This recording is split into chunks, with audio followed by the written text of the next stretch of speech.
if you enjoy what I do, please drop a like on the video, click the bell if you want to, not necessary, and drop a comment. Want to give me feedback. I'm doing it like this because I'm pretty bad at selling out when I'm recording videos. So hopefully you enjoyed this video, and I will see you there. Okay, so I feel the need to clarify this. If you are just looking for an arts looping saber, and you are better off just grailing Jason. You might not be able to do 0 to 100, but are you really going to wail on the gacha for a 5-star at MP1 just to do looping specifically against Lancers, when Jason is in the game specifically after he just got his buff? Me personally, I'm much less inclined to summon for Muramasa after this, but only for arts farming, like the extreme cases of like 0 to 100. I would probably rather grail Jason than go for Muramasa. But that's also because I don't spend much money on JP anymore. Like, Shocks was the last one, and that'll put a shock to my system of me not wanting to spend money on the game. But again, Muramasa's coming out on NA very, very soon. And Jason's buff isn't coming for another 1.5 years. Or pretty much 2 years for NA. So that's the JP argument, not the NA argument. Also, I have this up specifically because the reason Muramasa is really good is because he can farm with Black Rail. Jason can't do that. So if you are looking for like someone that can do 0 to 100, Muramasa, definitely. Jason can't do it. But if you just need someone for arts farming, you don't need to do full 6 CEs. You're just fine with 5. Just grill Jason. His damage isn't even that bad because this is showing level 60 Jason. May have all the foes, but this is still only level 60. And he's being compared to a Muramasa with Black Rail. I mean, it is MP5 Jason. Don't get me wrong. This is MP5 Jason. But his damage is not that far off. It's the refund that's the problem with Jason, which is why he has Ocean Flyer and not Black Rail. Alright, so let's get started on Muramasa. I hope I didn't like bum anyone out that like felt robbed if they summoned for Muramasa and oh wait, I could have just gotten Jason. No. Jason is there for strictly arts farming. If you are looking for someone to also bring to a boss fight, yes, you're gonna bring Muramasa over Jason. Jason has 1-star stats. Muramasa has 5-star. It is obvious which one is gonna have more staying power in a boss fight.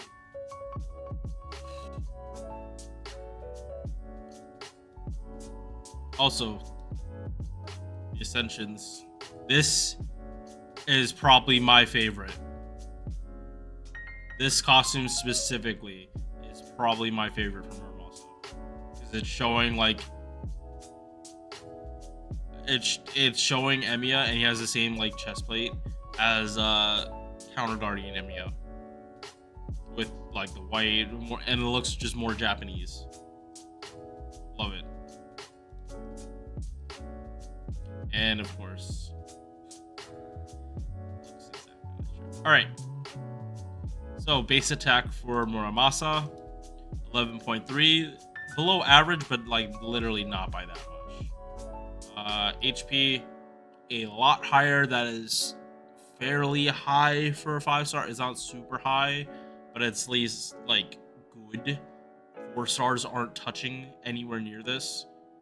4 stars at most is set 13,500. I mean, that's the high end of 4 stars. Star weight, exactly average. Star gen, below average.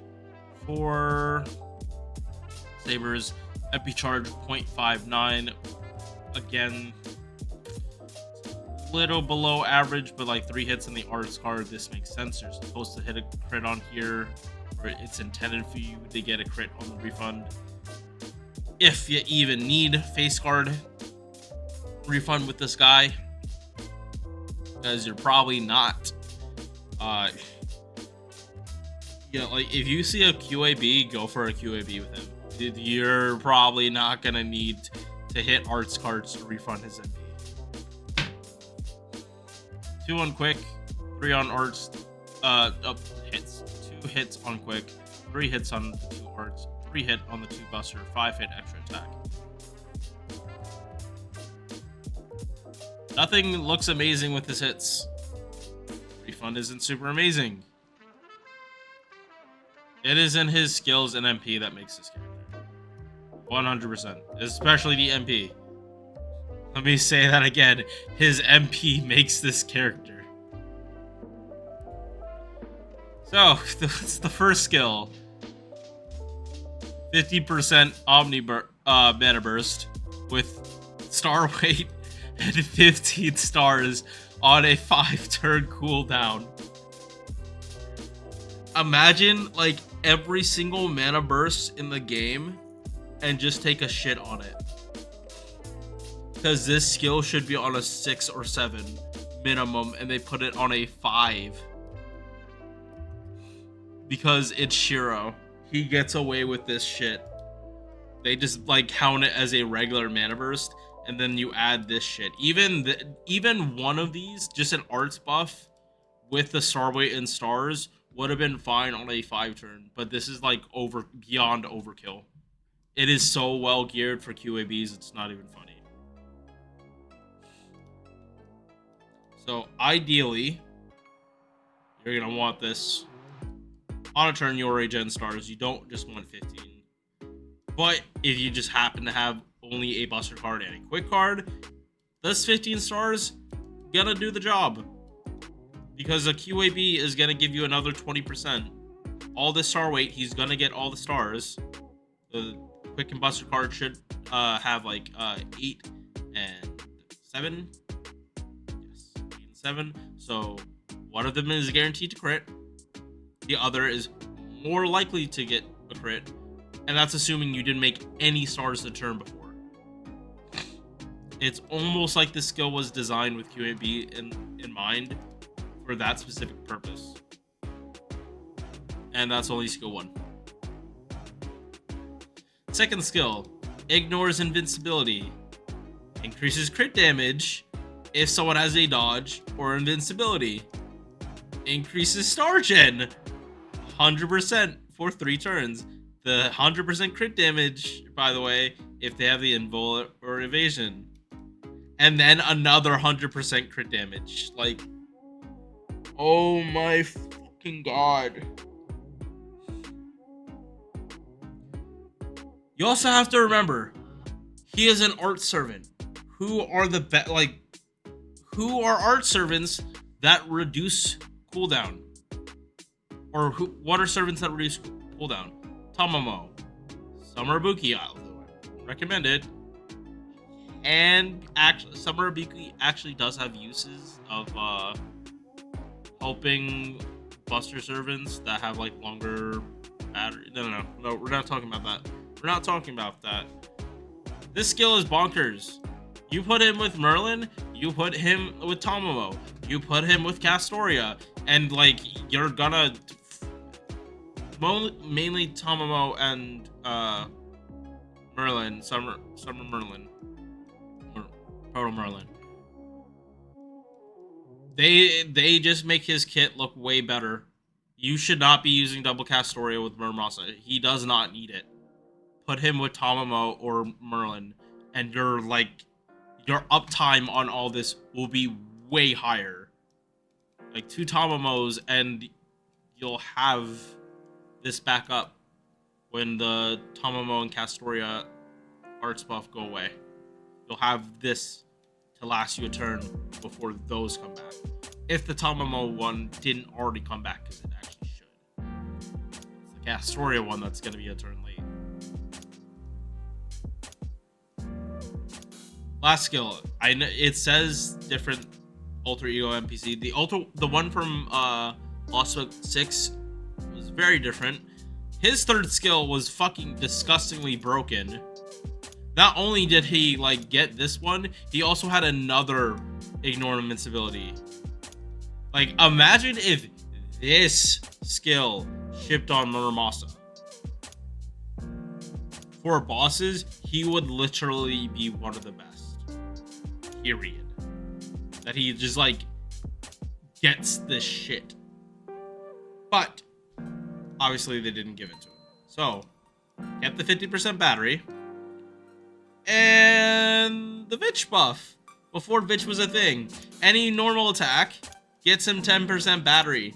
Meaning his Buster cards gens MP.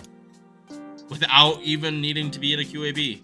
His quick card will gen more MP. His arts cards will gen even more MP. His extra attack will gen more MP. This is nuts in boss fights. Not really farming. This part for farming. This helps in boss fights, so he's looping every time, which also decreases the amount of reliance you need on double Castoria for her MP gain skill. Because he can just gen his own MP from cards that aren't supposed to gen MP. Passives, 17.5% magic resist. Territory creation A, because sure, he definitely needed another arts buff. 5% crit damage for everyone while he's on the field, much like a Bond CE. And then a damage mod against king enemies. Let's see this. That's a lot. That's a decent number of Lancers, too. And Berserkers.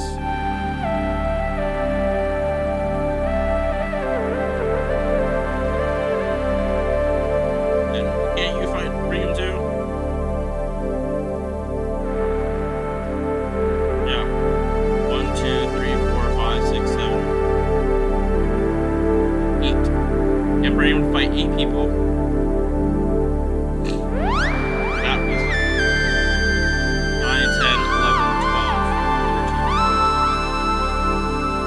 Probably shouldn't bring him right forward.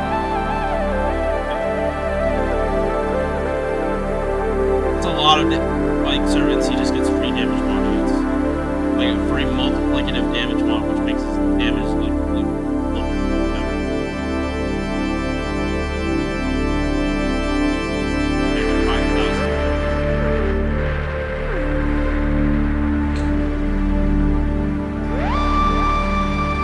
This one is pick or choose.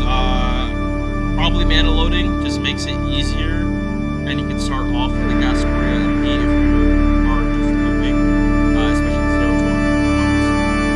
Just start this off and get a Castoria off first in the first wave, which will also affect his looping. It will affect how well he loops if you are able to get a Castoria MP at any time during his 3 turns. It doesn't even have to be the first time. Or the first wave, second wave, third wave, they help all the same. It does not matter. Just get a Castoria's MP off first, and then Muramasa. And extra attack is definitely not a bad one at all. This 5 hit, these values can do better. It's already refending a lot of MP. It's a reason you might want to, not saying to go MP2, but depending on your Brave Chain, he might actually go to like 200% easily. Like it should not be that hard, especially if the arts cards crit. This MP is nuts. Normal effect, 10% MP damage for 3 turns. Activates first. Remove all enemies' offensive buffs. Doesn't really matter that it happens first, but cool. Always pierces defense. What does this mean? Your enemies are not going to be hitting that hard. They're going to be tickling a lot if you're just like constantly eating. Because again, Arts MP, He's supposed to be spamming this. I know, like 3 hits. Is it really that good? His overcharge is arts buff. 3 turns. And again, Castoria, you put it first and you start off with the 15. So the next part of the next loops are going to be easier. If you can get another Castoria MP, look at that. Your 3rd MP for your farming is now has a 10% more arts buff to it than if you didn't. Is that going to make a difference? Maybe. You'll be less restricted of what servants you actually need to get them to loop. So I'm pretty sure it does not take much. If you have like a Castoria and even like Paracelsus, Zufu, or Asclepius, like all 3 of those are like might just be enough to just like let Muramasa 3-turn without needing a second Castoria. Or if you so if you don't have Castoria, just use those 3. Paracelsus and Zufu are permanent. Asclepius is not, and Asclepius kind of is the weakest of them. His only advantage over Paracelsus is that he has a battery, a party-wide battery. Well, Paracelsus just gives so much more potential for looping.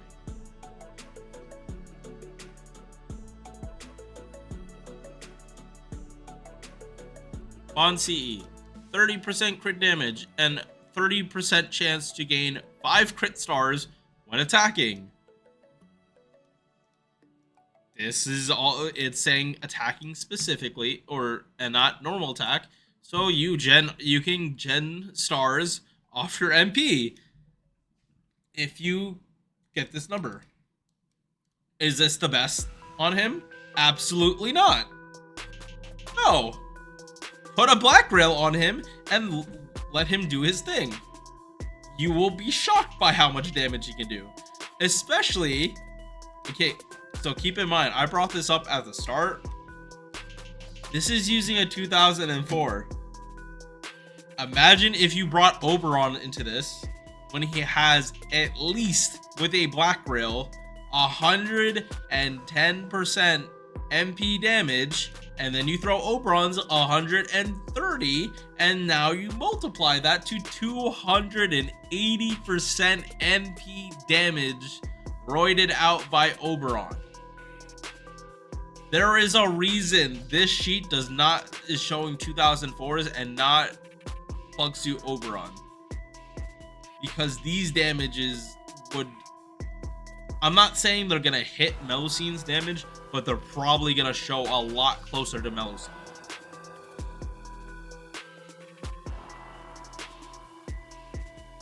I don't blame anyone that summons for this server.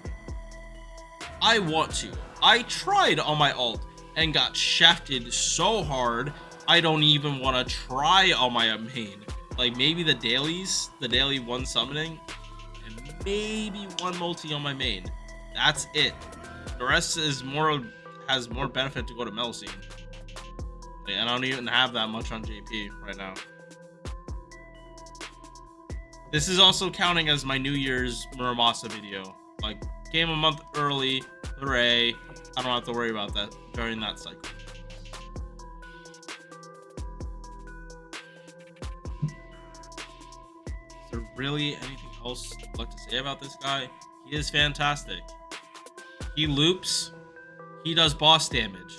If you only need the looping, just do Jason. If you would like a servant that can do both, because look at this fucking crit damage. 200% crit damage for something that happens pretty much every single challenge quest? Like, MP1 is enough for this part. You don't need MP2 to get this kind of crit damage. MP2 is for, like, making the looping easier. Like, less stress about, like, overkill and stuff. Because he only has 3 hits. You want the first hit to do as much as possible.